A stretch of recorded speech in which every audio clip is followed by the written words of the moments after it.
Oh, Joel, you're. Let me fix your camera up a little bit. Oh no. Doing it live. Doing it live.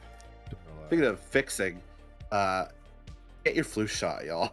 I just wanna. You got warn hit everybody. hard last week, dude. I put it off. I was like, it's probably fine this year. Fuck, I was wrong.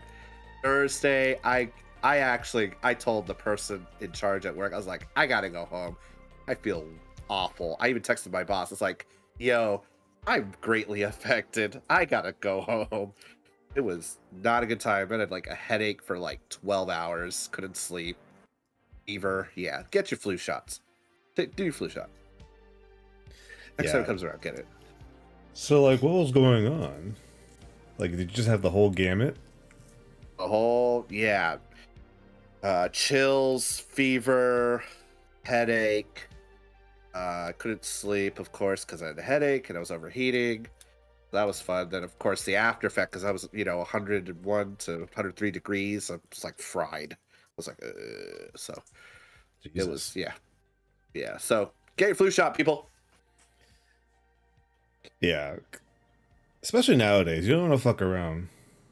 You don't want to find out what will happen. Don't put it off. I was like, I'll do it later. And then I forgot. Like, shit, I was getting my ass kicked by allergies like 2 weeks ago. Yeah. So it doesn't help that we keep getting into warm and cold situations, but that's, Oh, I know. That's weather. But Joel, we got a lot of things to talk about today. By the way, welcome to the United Nerd Podcast. We're talking about a bunch of nerdy stuff. We're going to be talking about a lot of cool things.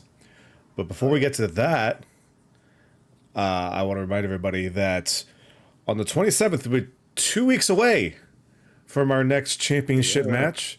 Me and Joel the champion, me the challenger. I challenged him to a high score match of Pokemon Snap, which I actually didn't realize until you told me that you actually never played the game. So this will be fun. Dirty bastard challenged me to another game I haven't played. That's okay though. I'm excited.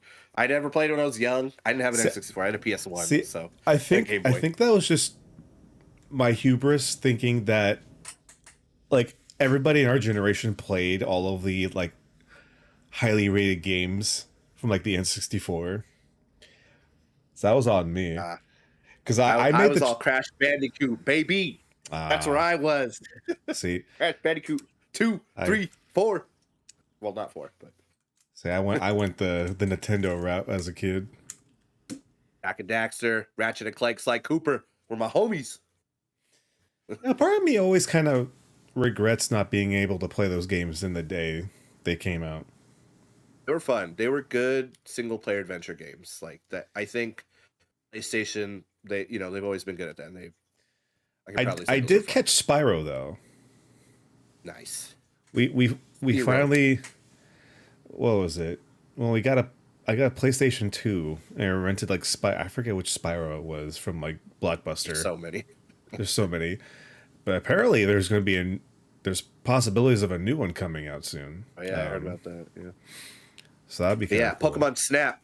Finally, my time has come. 7 to now. Me is very excited to finally play Pokemon Snap. It'll be cool. Dreamed of this. I had the Prima Guides game or whatever that game. I had the guide, but no game. But what'd be cool is that we will not be alone because our good friend Lisa, aka Lisa is Sad, is going to be here with us live in person. Yeah. She's going to be our Pokemon professor. So maybe she can. Pokemon Master. Joel, I'd be lying if I said that she did not love this game. Like when I asked her, hey, do you want to come hang out with us? We're going to be playing Pokemon Snap. She's like, I am on board. We're going to go. So, you're going to have your guru there to help you out. Yeah. I'm going to do my thing. Yeah. But, we're going to have a lot of fun. So come check us out. 1 p.m. Saturday, 27th. Right here on twitch.tv/UnitedWeNerd, where you could be watching us live right now. Woo. And of course, if you're not, you can catch us on YouTube, on podcast services, and clips on TikTok, Instagram, and YouTube is again as well. But anyway, Joel, we have a lot to talk about today. We played Onslaught last week, Destiny 2. Oh yeah. I think that'll be our biggest topic today. So before we get to that, I just want to go through a little small things that came about since the last time we podcasted. Namely, the first thing I want to talk about is that we finally found out who is voicing Shadow the Hedgehog in Sonic 3 movie. Yes, sir. Mr. John Wick himself, Keanu Reeves, is going to be playing Shadow the Hedgehog. Good reveal, honestly. I'm going to need a lot of guns. People were saying it's going to be Hayden Christensen. Was like, okay, that's cool. But I was waiting for them to confirm who it was going to be. But that's cool. He's gonna shoot Sonic in the head. So that's God, I hope he has guns. So gun. apparently, there was like some like CinemaCon that happened like this past weekend or so. Apparently, they show people in attendance like the first glimpse of the movie. So nice. Can confirm Shadow has his motorcycle. Can confirm. Nice. Also can confirm that we're getting Fat Eggman. Fat Eggman. Which is also a cool thing because we got reconfirmed that that Jim Carrey is coming back, because I knew when the second movie came out, he was kind of talking about retiring. So I guess not, because it must be a really good gig to be Eggman. So a lot of gold earrings for him. Hoops. So yeah, I can't wait. It's the year of Shadow. Dude.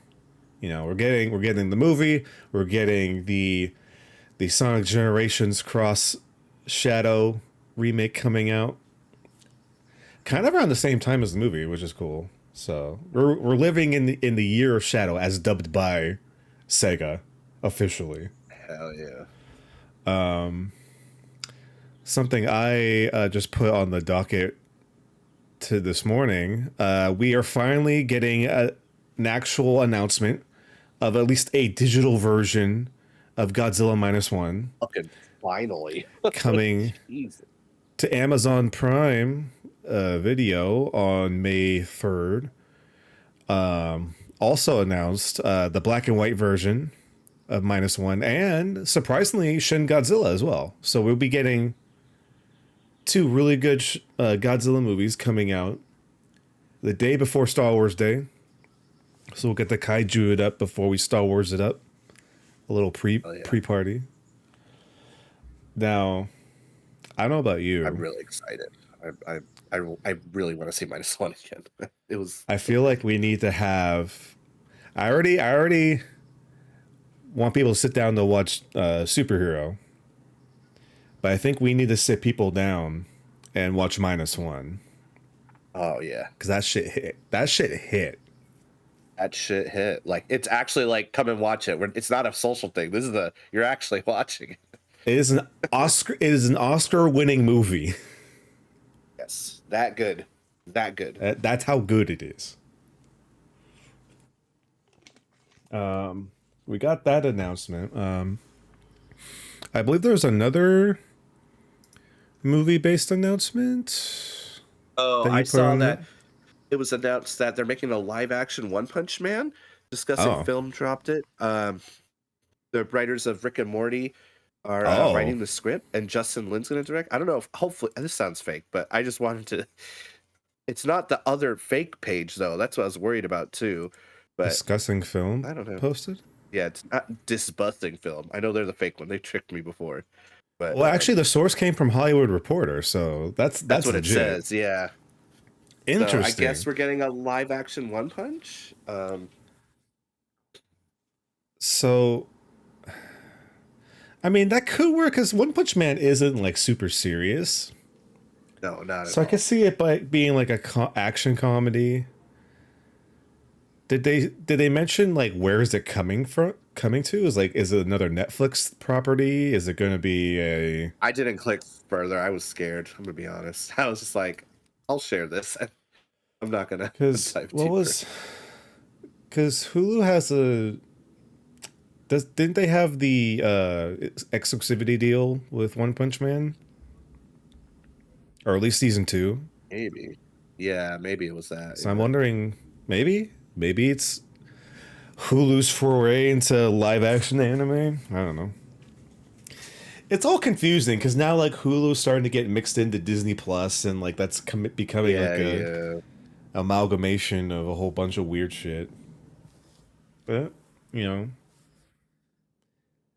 for an anime that's not that serious, it should be good, I guess. All I know is I enjoyed season 1 and season 2 more than most animes. So actually, I don't think I still haven't finished season 2 actually. Yeah, I think we were watching it, and then the pandemic happened. I was like, oh well, we're not gonna watch it together anymore. So I think it was way before that. I'll blame the pandemic. But yeah, something probably came along and was like, oh, this is more entertaining to watch. It's probably My Hero. But speaking of anime, you know what is fun to watch? Kaiju number 8 finally came out in anime form this past weekend on Crunchyroll. Nice. First episode came out really good. I know you started reading the manga. It was so good. I mean, the anime is just as good. What I personally like is that they are making it a simulcast, so we're getting the sub and the dub at the exact same time instead of being a week behind like most other anime, which is sick. Both recommendations by Jameson. I also watched the newly released Go Go Loser Rangers. I don't know if you're familiar with that. I heard about it, yeah. So it's on Hulu. I think it's only subbed. But I watched it anyway because I read the first volume a while ago. And it's actually really fun. For people that don't know, Go Go Loser Ranger is basically, what if you took the idea of like Super Sentai and like the Power Rangers, but then your main character is basically an evil monster, like henchman monster, but it slowly starts to show that maybe the Sentai Rangers are actually kind of assholes. So it has that good bit of like comedy and action. It looks really good. I highly recommend that too. But Kaiju number 8, like Kaiju number 8 is one of those like manga now anime adaptations that I like sunk really hard into that I normally don't, at least anymore, with a lot of like manga. But I mean, it's kaiju, so of course they're going to have at least a little bit of interest in it. But yeah, the animation's great. I've been watching the dub. The voice acting's really good. Unfortunately, I haven't gotten. They haven't gotten into the major action yet because it's only the first episode, so it only covers like a good portion of the first volume. So I can't wait to see when the budget starts really rolling in. I'm excited. The read is so good. I can't wait. I literally couldn't put it down. I was like, this is basic. Like, nothing else mattered. It's so good, dude. So good. Let's see.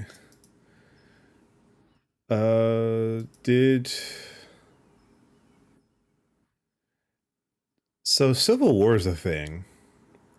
Did you watch it? Yeah, I did not. I wanted Marcel to talk about it. Maybe he can share his thoughts later. But basically, this movie about we were talking about it via text.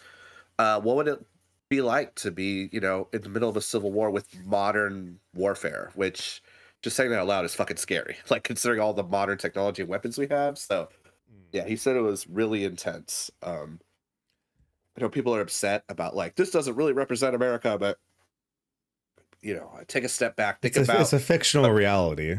Yeah, exactly. Just think about what's happening here, right? just take a step back. You can let go of reality for this. That's all. But yeah, I did not see it. They and Marcelo, of course, saw it on IMAX, so that was probably a hell of a ride. Yeah. Yeah. The only thing I've really heard about Civil War is that they did something with the audio of the guns to make it sound scary. Oh shit. Like, I think it's so realistic that listen to it in the theater, it like you feel scared when the gun fires off in the movie. So Yeah. I can only imagine what IMAX is like. I hope we can talk to Marcelo soon. I want to get his opinion on I it. want to hear his thoughts. Yeah, yeah. Okay. But I did see Monkey Man with Dev Patel. He Oh shit, is that partly out? wrote it. Yeah, he wrote it, directed it, started it. People are equating it to John Wick. It looks like John Wick. I think if you don't know from the outside, yes, you could equate it that way. Once watching it though, it's John Wick is very linear. There's nothing linear about this movie. It's of course I think the common thing they have is that is a revenge story for sure. But yeah, Dev Patel can bring it, man. Like this just shows like no one was giving him a chance. He's like, fuck it, I'll do it myself with Jordan Peele. It was great, good action. I don't want to spoil too much. But yeah, the story not linear.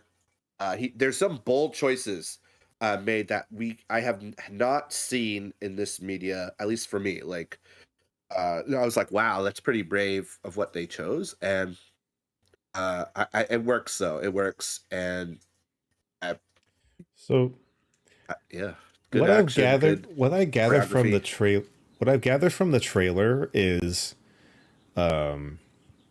it's like, what if John Wick meets Ip Man meets the Protector? Is that accurate? I will just say he was very much inspired by like Jackie Chan and Bruce Lee and Donnie Yen type of films. That's all. And Tony Jaa. And Tony Jaa. Is it only in theaters? Yes, currently only in theaters. Yeah. Okay. I need to watch great it. Cinematic shots too. Yeah, yeah.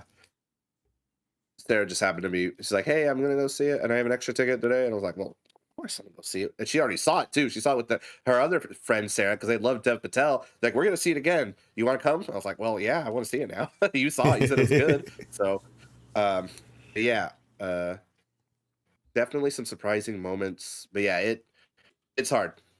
I think for those who know, the Raid 2, it felt like that a little. Ooh, there's some moments I was like, ooh, I think I showed you and Jameson the Raid 2. I was like, you guys gotta watch this shit. It's fucking gnarly. I actually haven't seen the Raid movies. Who did I show you? Who did I show them? I saw. Maybe it was Fernando. I think you showed me the scene from Raid 2. Is that what it was? Yeah, because there was like a really sick scene in Raid 2. But bruh, you know how bad I am with movies. But right. I need to watch that. We'll have to do Raid 2 and superheroes in one day. Superheroes will be the palate cleanser. But yeah, okay. If you want to support a Southeast Asian brother, yeah, Monkey Man, go check it out. It's good action. Right. Sweet. Nothing like it. No way. That's all I'm gonna say. Well, you heard it here. Yeah. Okay. Let's see. What else did I put? Oh, it was before a while ago. We didn't get to it, but Julia Garner, who is in Ozarks, she did phenomenal. Now I watched that with Sarah and a few friends. She's apparently cast as one of the Silver Surfers. I think that's really interesting. They're going forward with the with that arc. With Fantastic Four, I assume, right? So we're gonna have a female Silver Surfer. I know there's been a couple, right? I mean, I was thinking they were gonna do Norrin Rad, the dude one. But hey, cool. I think they're probably testing the water, see how people feel. They want to get people hyped for Fantastic Four. Disney's still trying to figure things out with Brave New World. So yeah, it's an interesting casting choice though. Are they just going for Galactus first thing? That's what I'm thinking. I mean, they're probably going ham because Disney like has to save face. I keep saying it, but that's what I think they're doing. Do you think Galactus might be the new villain? Like, because it seems like they've all but confirmed that Kang is out. Like Kang is not the guy anymore. Which is unfortunate. I get why they've pulled back. They could have recast, but Yeah, I think we haven't heard shit. I was just thinking about it the other day how like people were dropping out of the King Dynasty movie, and then maybe it's not happening, or Secret Wars might not be happening. So I think they're probably gonna lean on Galactus and Celestials and shit. That's my guess. Well, I think it was more so confirmed when it was announced that they, erased the name of Kang Dynasty. It just became Avengers 5 again. Yeah. So, I mean, if they really go all in on Fantastic Four, I don't see why not. Like, I feel like they would have to have like another villain. Like, see, that's the issue.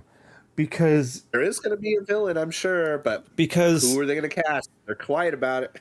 Fantastic Four has the possibility of having 2 Avengers level villains. Yes. So it would feel very strange to have one to throw away to set up another when you could have both, not at the same time. Right, yeah.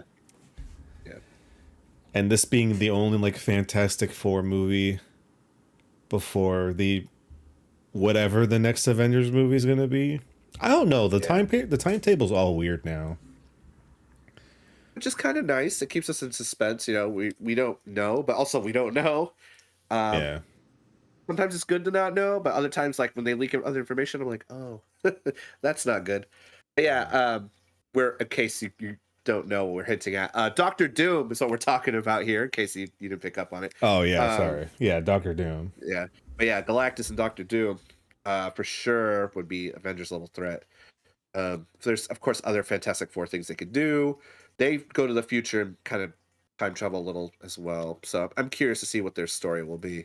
But yeah, Galactus first movie. Yeah, here we go.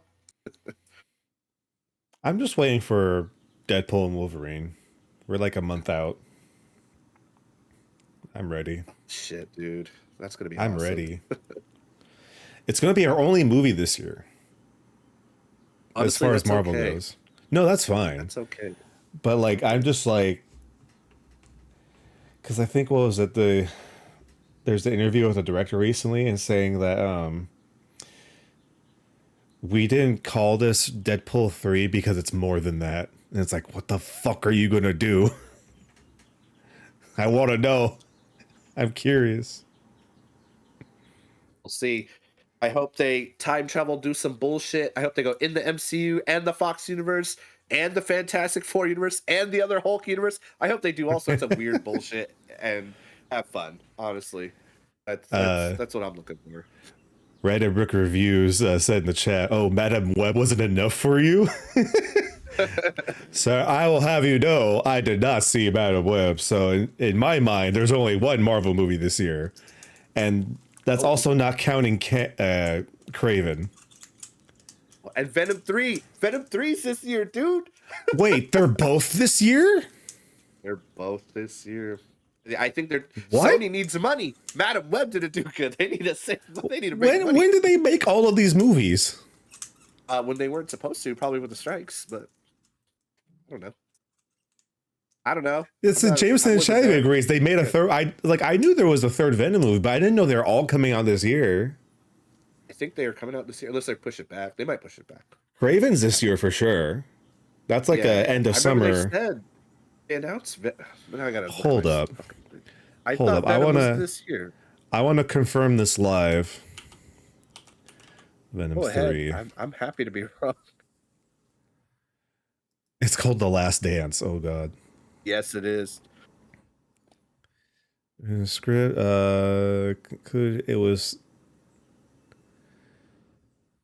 It was nearly completed by early 2024. The time is real.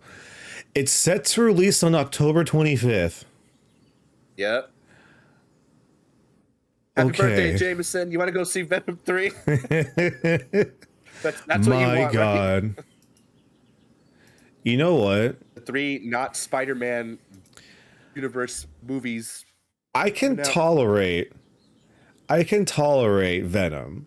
It's a garbage movie, but it's enjoyable garbage. You know, it's it harkens to like the energy of like a late 80s, early 90s action movie where it's like you knew the budget wasn't there, but it's like it's a movie you pop on like a Saturday afternoon. Yeah. Half pay attention while you're scrolling TikTok and shit. Yeah. But Craven is the one that I am. Think too hard. What's wild to me is that there hasn't been another trailer. Like, are they going to really wait until Comic-Con to release another trailer? Yeah. You gotta hype it up, right? It's like I know Sony wants to do. I know Sony wants to do the Sinister Six verse, but I mean, making me sad over here. When does Craven come out? August 3rd or August 30th. Okay. So yeah, it's the end of summer. Happy birthday, wife. We're gonna see Craven. That's what you wanted to see. She'll love that. It kind of pains me because Random Rick in the chat just said nobody cares about Craven ever. It's like, that's what's sad because like Craven can be a good character. Like if Spider-Man, like exactly what he's not the protagonist of anything, which is why I don't understand it. And especially because isn't it rumored that Sony is trying to get a Spider-Man for Venom 3? At least that's the rumor I heard. I don't know if it's true. You know, I would see Craven if they like somehow got in like, I can't hunt this, but I'll hunt this, and he hunts fucking Venom. Like, all right, you guys at least half a star for trying, but they're not even. Who is he fighting? Why should I care? His lion blood. His lion blood. With the lion drop going in his body, and oh my god. No, man. Specifically the eyeball. He killed a lion and the blood dripped into his eye. Now he has lion powers. He has the sense of an animal. Dad, Russell Crowe. He's like, oh, Dad, you're hurting the animals. I'm gonna kill you. I'm calling it now. I gotta kill you, Dad. He's like, no, I'm gonna be the real hunter. I'm Craven. Jameson says the ultimate hunt, man spider. I mean, that'd be dope, but we're not getting it. We're not fucking getting it. And if we are, it's gonna be weird. Part man, part spider. Yeah, it's fucking Michael Keaton probably. But food days here. Oh, you know what? When they come, we'll see. Like, we didn't watch Madam Web. We'll probably see Madam Web when it's free. We don't have to spend money for it. I'm not paying for it. Craven is a questionable. Venom 3 for me. See, at least Venom for me doesn't have the ill will that the other Sony anti-hero movies have. You know what you're getting into. It's like bad on purpose. Yeah. At this point. So, I don't know. I just want them to have Spider-Verse come out sooner. Well, that's probably why they're throwing Craven and Venom out there to make money for Spider-Verse 3. When's that coming out? Because they pushed it back, right? Yeah, they took off the date because I think everything that was happening. Spider-Verse. Don't worry, we're getting Across the Cravenverse too. Is that what everyone wants? Across the Cravenverse. With Paul Giamatti as the Rhino. Again. Oh yeah, there isn't. I don't think there is a release date yet. No. I mean, they did get in trouble for like forcing people to overwork. Oh no, this is the old one. Yeah. Because originally it was supposed to come out a month ago. Yep. But not anymore. Okay. Well, treat your workers right. Take time to make a great movie. Treat animators with respect and also pay them. Yes. Yeah. Well, that's in the far future. Let's talk about something that we did in our near past, Joel.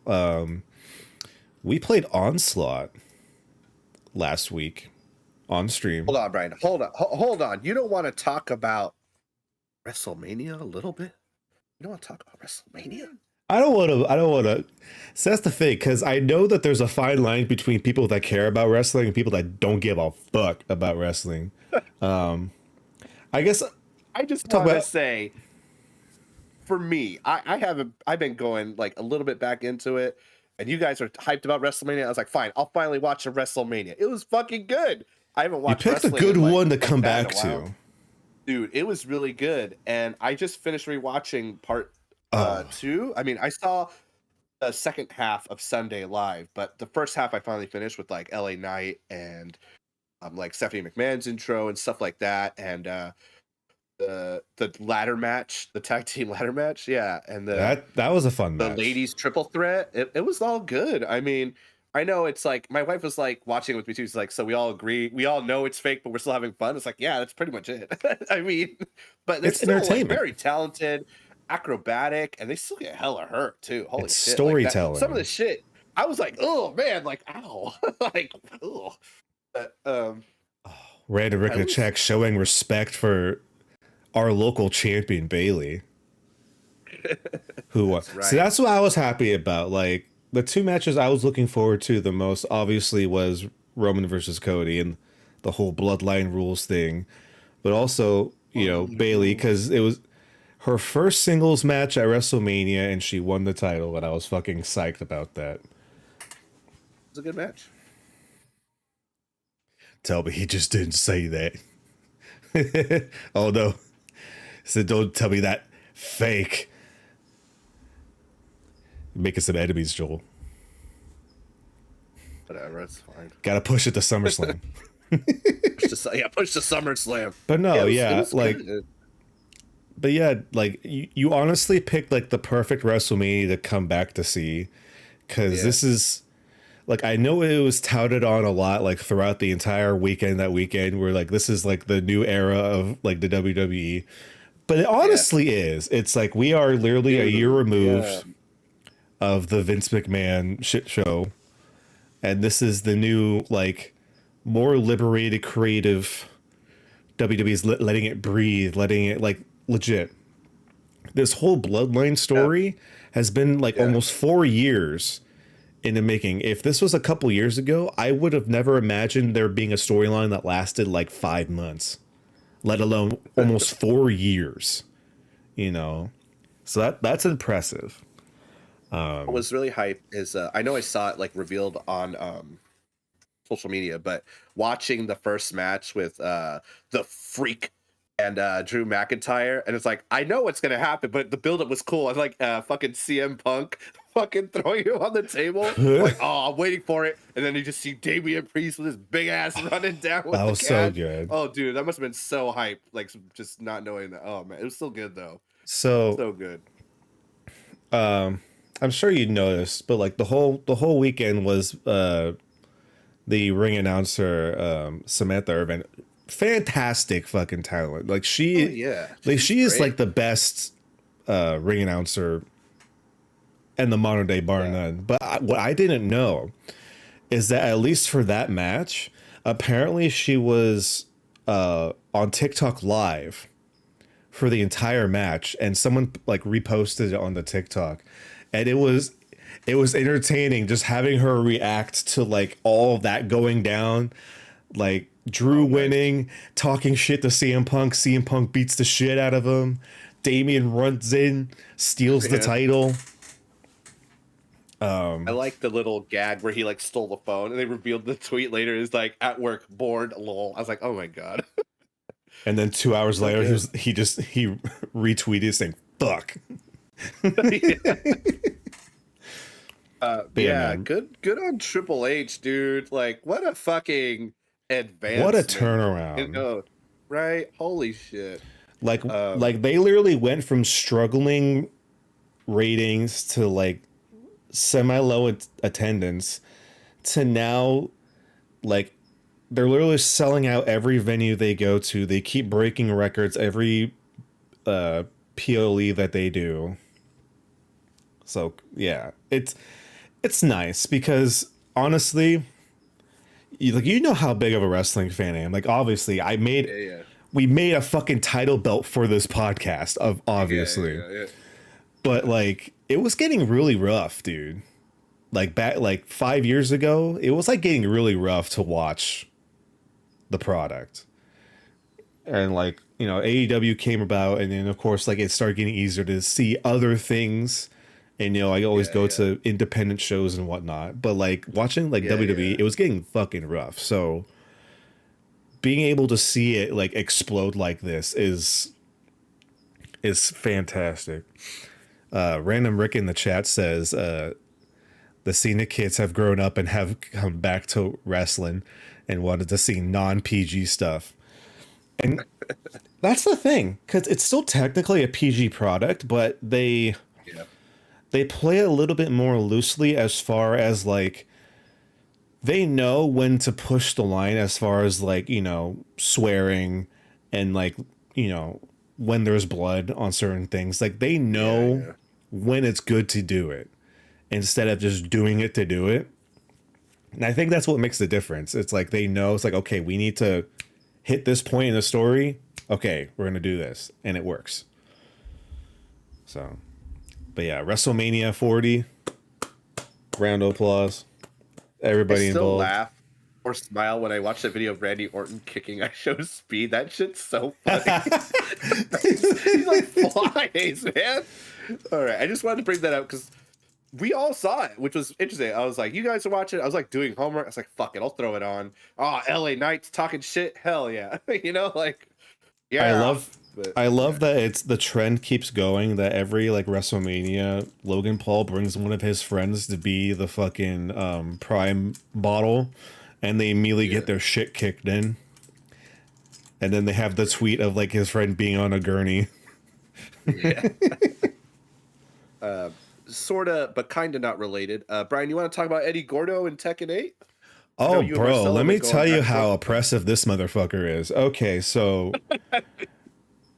a little over a week ago, Tekken 8 finally got their first DLC character, Eddie Gordo, a fan favorite character, like a classic Tekken character. What's cool is that this time around they decided that they're going to rework his whole kit, right? They're giving him new moves. They brought in a world-renowned capoeira master to like mocap his whole fight set and everything. And boy, is he oppressive as fuck. I have not gotten perfect multiple times in a row ever since Tekken 8 came out, more than against playing Eddie Gordo people. It is no joke, Joel. If you were just to mash like X or square, you could win as Eddie Gordo. Now that's not saying he's not a good character. He's a really good character. He has a lot of cool stuff in his whole kit. It's just that easy to combo the fuck out of somebody by just pressing a button with him, because his movements are just so fluid and so like crisp, for lack of a better term. But like I was playing a little bit with Marcelo when he came out, and Marcelo's doing really good off the bat. You know, he has his, you know, standard kind of like he does his like kicks and he kind of sways back and forth. He'll do like the handstands and like the propeller kicks and stuff like that. But they gave him a new feature that's this little charge thing. Like think kind of like how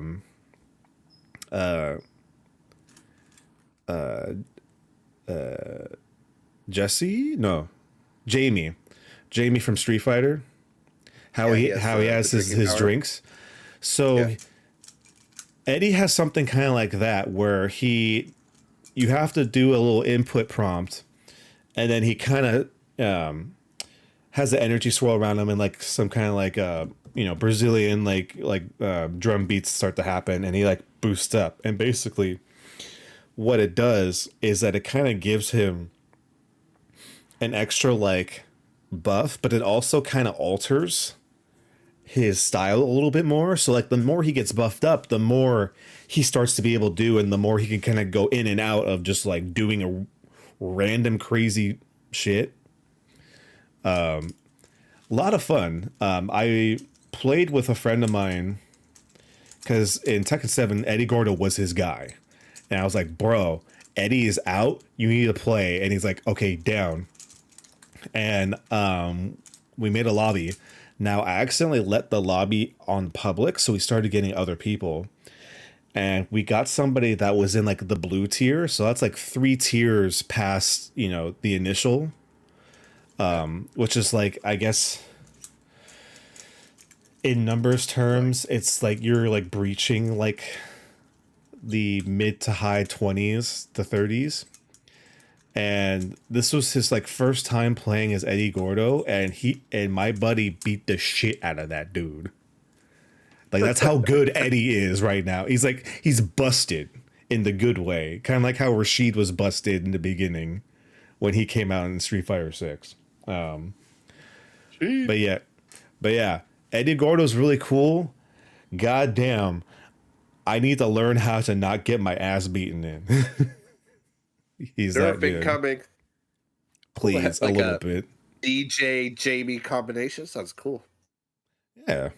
And also he just looks really sick, dude. Like his whole style, they did a really good job of how he looks. And like shout out, I mean, because I know recently that Tekken 8's been getting a lot of shit because they just introduced the season pass for cosmetics, especially because a lot of the cosmetics are like customization pieces that were in Tekken 7. So it's like you're playing the battle pass to get those back. So it's kind of like, yeah. But as far as just kind of like, you know, the gameplay is so fun. And like shout out to them because like they gave all their characters like the outfits from like previous Tekken games. So like Eddy has his Tekken 7 outfit like just there by default too, as well as like all the other characters. So, you know, on that side, you know, Tekken 8's looking real good, you know. Season pass and like the cosmetic, you know, microtransaction stuff could get a little better. But that's another conversation. Always. Last thing, and I promise we'll talk about Onslaught. For once, Brian is pushing for Destiny 2, and I am not. I'm like, we got it. What world is this? I'm usually like, right? Like, I don't give a like. I'm usually like, yeah, whatever. Let's talk and go play. Fuck this. But I usually don't say that. I just want to say, of course, if we didn't bring it up before, just making sure. Tales of the Empire.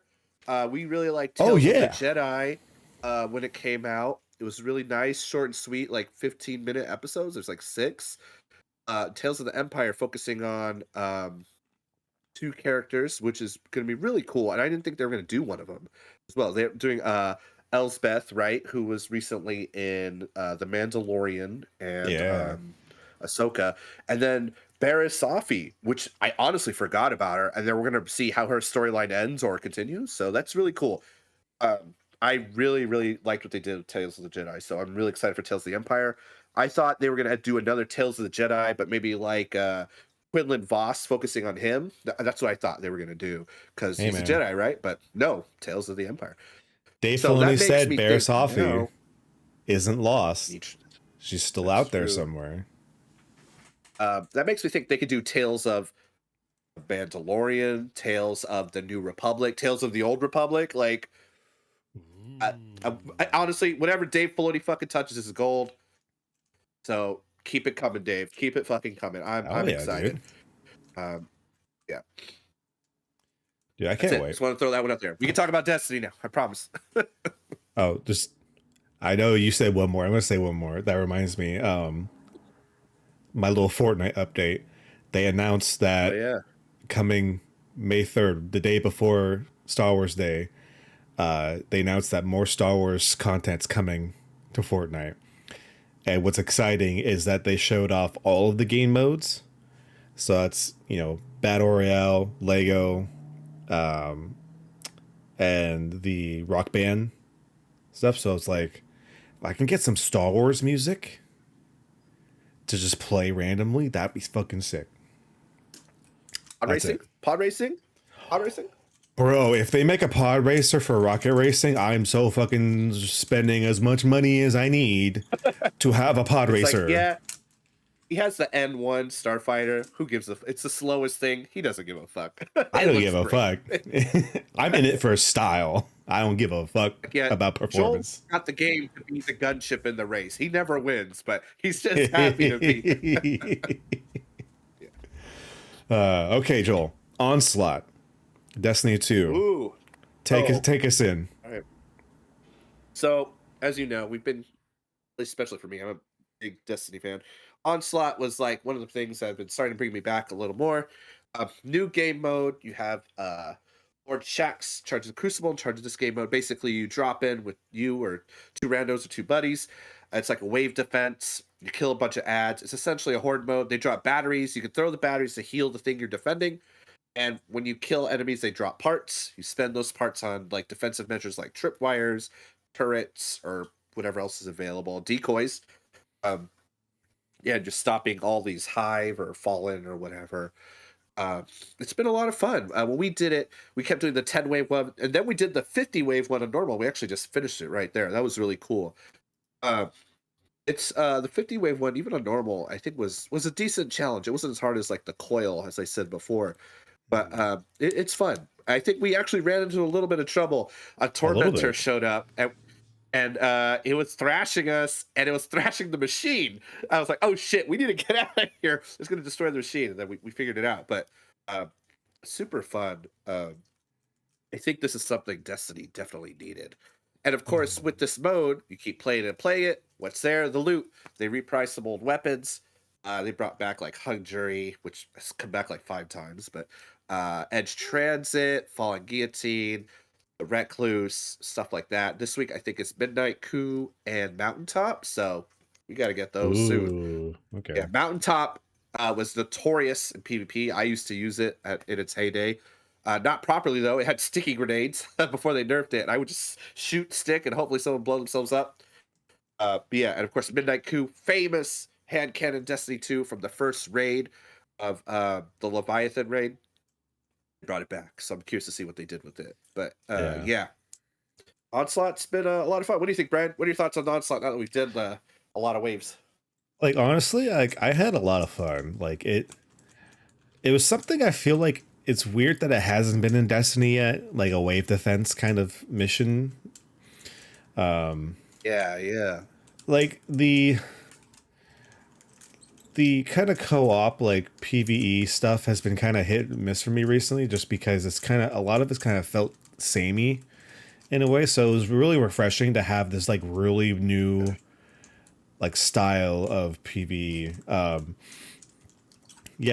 We started out just doing like the normal one, which was like getting our feet wet. But then we actually, when we got into the extreme mode, the 50 level or the 50 wave defense, that was when the fun began. Because boy, we got close to losing a lot of times, but we managed to get through. There was even a point where it summoned like four or five of those what are they called, the Dementors? Oh, the Tormentors? Or the Tormentors, oh yeah, sorry. Yeah, Tormentors. That was I think our first run. It was like a heat wave, right? That was pretty cool. They just like, we had unlimited supers to fuck them up. That was cool. But yeah, Tormentors, fuck them. Yeah, they're scary dudes.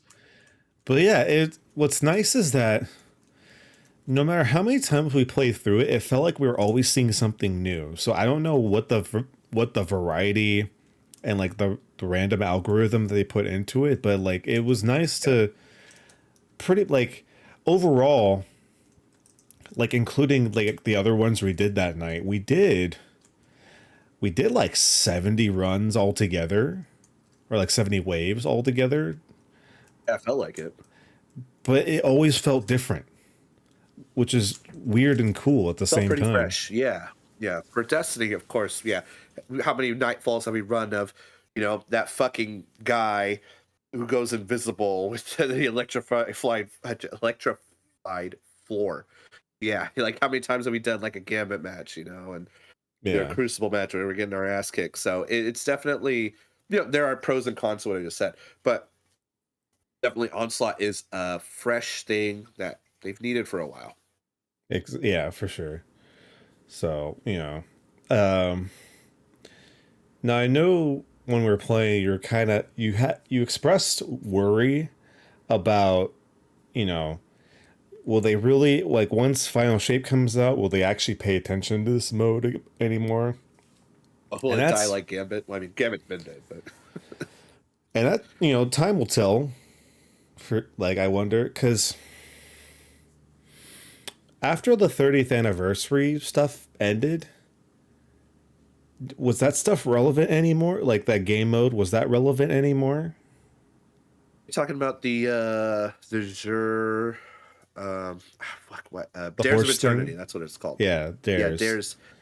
It's relevant once in a while. Like, they brought it back for certain things, or like if you want to chase certain weapons, they have it on a rotation there. But yeah, it's mainly just to get Gjallarhorn, and if you have some old weapons, and throw back to some old things. But I don't go to the treasure hoard really. I could though, because there's some things I could still craft. But I'm just like, whatever. Like, I don't want the Battler right now, or whatever's in there. You could though. But so I mean, Grasp of Avarice comes from it. I will say I recently did that with my buddy Nelvin. We were farming some Artifice armor, so. Okay. So I guess it really is time will tell. Either this mode is made specifically just to get this batch of weapons, or if they update it somehow, or maybe that's just not in the cards. Maybe like once Final Shape comes out, they get into low power mode and they just kind of coast until I would they decide be the next thing. Disappointed if they axe this mode quickly. I don't think it'll be gone. If they should keep it for sure. If anything, like if they do have to remove it like they've done before, I hope they bring it back like pretty soon, because it's fresh, and this is the kind of stuff that made us like excited when like it was almost like Forsaken level fun. It's like, oh, this is some new stuff. I want to keep playing again instead of just like, I'll do my dailies, I'm done. It's not that good. Yeah, I don't know. Like, I don't see it going away, but whether or not it keeps its relevancy is another question, for sure. But sure. In the meantime, it's a super fun game mode. Is this like weapon rollout thing going to be like a weekly thing? Like having they had a roadmap of like when which weapons are coming out. Okay. I don't know off the top of my head. I could search right now. Because this will be like the start of the second week. Was the ability to retool Outbreak out today? Oh, that's end of the month or in May, I think. Oh, okay. So that's a little bit ways off. Oh, I know. You want to retool that thing. Oh no. It's a good weapon. I mean, once Red Death comes, I'm throwing everything else away. Like 0 Hour returns May 14th, just so we know. Damn. Okay. Next week is Hammerhead and Forbearance. If you haven't gotten Forbearance, Hammerhead is the best scout rifle in the game. That's a joke. Forbearance is a great waveframe grenade launcher from Val the Disciple. I can't praise it enough. I love that gun so much. That's the first weapon I crafted. I put my Trials memento on that gun. I love that thing. So I'm wondering to see what they did to make it different. Of course, April 30th, Blast Furnace, popular pulse rifle from Black Armory, and Luna's Howl, very famous hand cannon as well from Crucible. Loved Luna's Howl. Oh man, that thing was nasty when you got it going. Yeah, good mode, good things to be excited about. New perks on this shit too. Yeah, Whisper's live. We haven't done it yet. We should do a run of Whisper and see how powerful we become with Strand and shit. But yeah, Outbreak. I remember like taking you through it, taking like Jameson when he played through it, Justice. I was like, we gotta do Outbreak. It's so cool. Which is funny because I think the story was the ornaments people bought for Whisper funded Outbreak, I think, which I think is hilarious. So people bought enough shit, to fund Outbreak. Yeah. Like in real life or in game? Yeah, I think so. Like in real life. Wow. I think that's how the story went. Yeah. Interesting. Okay. I mean, Whisper was a big deal when it came out. I was like, holy shit, this is sick. Like that was the start of me like, okay, Destiny needs to do something different, or I'm about to, I'm out of here. And then Whisper and I just remember the Forsaken. process of getting it. Oh, dude, like that public event on IO. Then you had to find Random the fucking chance. Taken. Yeah, one of 3 locations, and then you have to get in the portal, and it's not even guaranteed that And then you have like 10 minutes to finish the mission. 10 to 15, yeah. 10 to 15 minutes. And if you did it, and then eventually they did legendary ones where if you already did it, it was unlocked, and you could get like the ship or the catalyst. Oh man, so cool though. Apparently it's a joke. It's a joke now. We're too powerful. Only one way to find out. Only one way. They didn't update it? There's things to do like to unlock perks for Whisper. But like the mission itself is still the same. I think so, yeah. Especially with Strand. Like, remember how we'd be like struggling to get there in the last 5 minutes? We're probably gonna get there with 10 minutes. And we're like, oh fuck this shit. Well, once Final Shape comes, a lot of things are gonna become a joke, which I guess will kind of maneuver our way into. They showed off some Final Shape stuff, including the one class, the one subclass everybody thought of a long time ago was now being dubbed Prismatic, where you get to actually combine other subclasses together. Yeah, dark and light together. Yeah, so that's it looks really cool on screen. I luckily had that day off, and usually I miss these presentations. But I was like, oh, isn't this thing about to happen right now? I'm like in bed, like, oh, this is sick. Like just watching this fucking like void, like stasis warlock do some crazy shit, or was it like a void hunter, like spin the knife while throwing, like do like a stasis knife while throwing like a fire grenade? Oh man, that was pretty cool. That was dope. So here's my question, Joel. Which combination are you going to try first? Whatever's available. I think they have a set thing, but if they can allow some bullshit, I'm gonna do like threadlings and arc souls. I'm gonna be that guy. I'm gonna send my army of fucking people who do work for me to fucking do work for me. It's like, fuck you. You're gonna fight for me. I will say the Taken look a little more evil. Their eyes are more like pronounced too. It looks really great. But yeah, it's called what's it called? Prismatic. Prismatic is the new subclass. Yeah, so that's we've all thought about like, why don't they just combine it? Because like in lore, Ikora can combine all 3 of the light subclasses. So about time. But yeah, that made me think like, they're pulling out all the stops. They need people. They're like in the red, like Disney and WWE. We need to make the right choices. We need to pull ahead.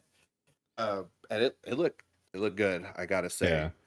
And it's interesting because we're also getting a new meter too, because the prismatic meter is the thing on its own that gives you like a certain buff when you activate it, and it lasts for. What's interesting is that it's like a combination of light and dark that you have to fill in both together to activate. So I hope they go into more detail about it soon. Ben in the chat also mentioned that there's also a new enemy type, the Dread. Yes, the Dread. For those who love Shriekers and our gunships, we got a flying type in Destiny, everybody. We love them. We love our flying types. And I love that they showed the Guardians getting killed by them too. Like they're flying and they have guns. It's not like a Shrieker, right? Where it just kind of runs into you. It's like the gunship. It's an actual flying creature. Like fuck, that's gonna be fucking annoying. So, they look really cool. The different the husks too. And like there's like husk. There's like a Scion, like light and dark kind of dude, and if like they like explode and it follows you, like it has like a detonator or something. That's wild. It's wild. It's hype. And then of course, it all leads to the end. Maybe all leads to the end. Exotic class items are finally getting it back, and they actually do something. They're combining like exotic class perks and across different classes. So that's really cool. You're gonna have some like warlock across ability different classes. I think so, or is it just different exotics? I think there's there's like a hunter one because each class gets the exotic. of their, but I think it only does it across like their prospective exotics. I think, but you get to choose like 2. Yeah, that or like it drops with 2. It'd be wild like if you could do all of them. Ophidian has like the fast reload for warlocks, I think. Well, if I'm wrong, that's okay. But if not, dope. I know there's, I think, a Kepri's one, so that'd be pretty cool to throw on any Titan build. So, it'd be wild if they had a weapon version of that. People have been wanting, have Telesto, Crimson, and Gjallarhorn all in a row. Just be unstoppable. I would do like Whisper and like a Trace Rifle and then like Last Word or something. It would be ridiculous. What was that one machine gun that could also like fire a missile? I know what you're talking about. I can't remember off the top of my head. I was just thinking about it the other day. It's like the Cabal one, right? You like hold X, you can like spam the blinding missiles. Is that the one you're talking about? No, it's a strand one. Fuck. I think so.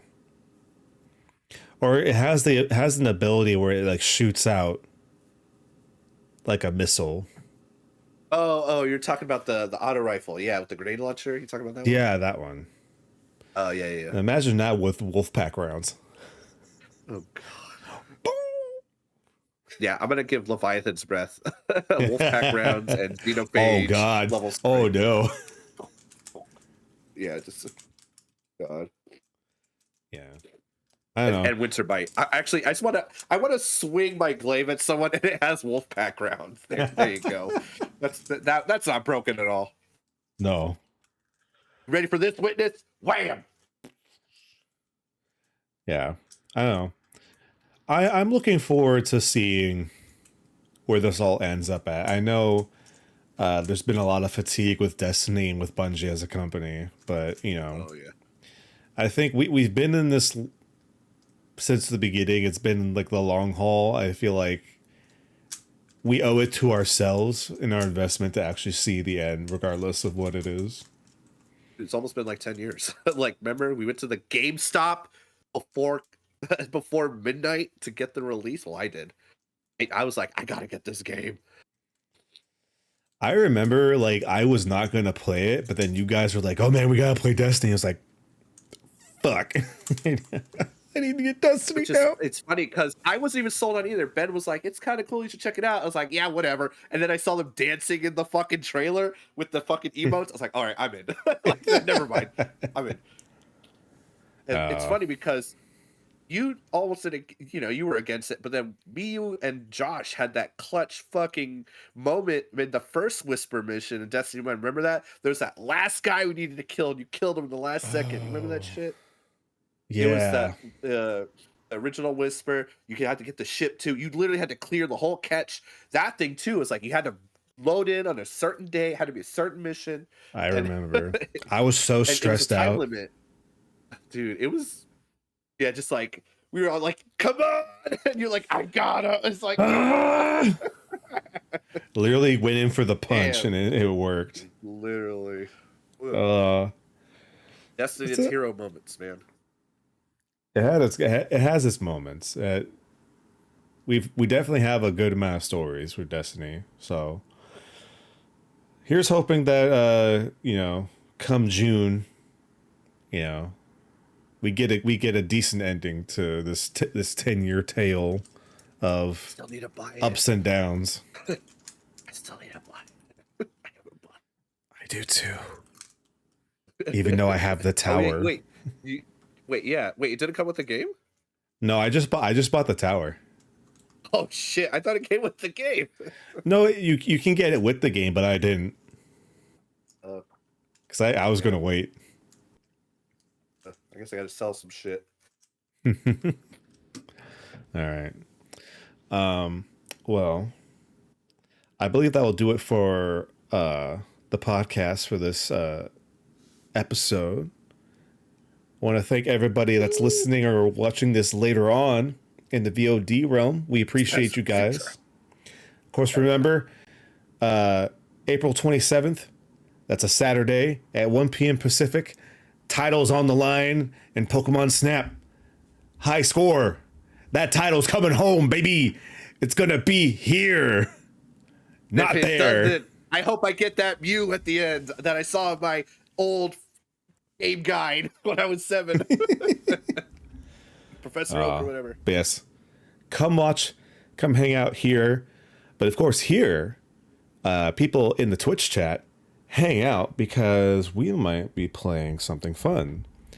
But for everybody else, thanks so much for listening / watching. We appreciate y'all. We'll catch you next time. And of course, always remember, keep all nerding. Adam 3 assists here. Why? Great.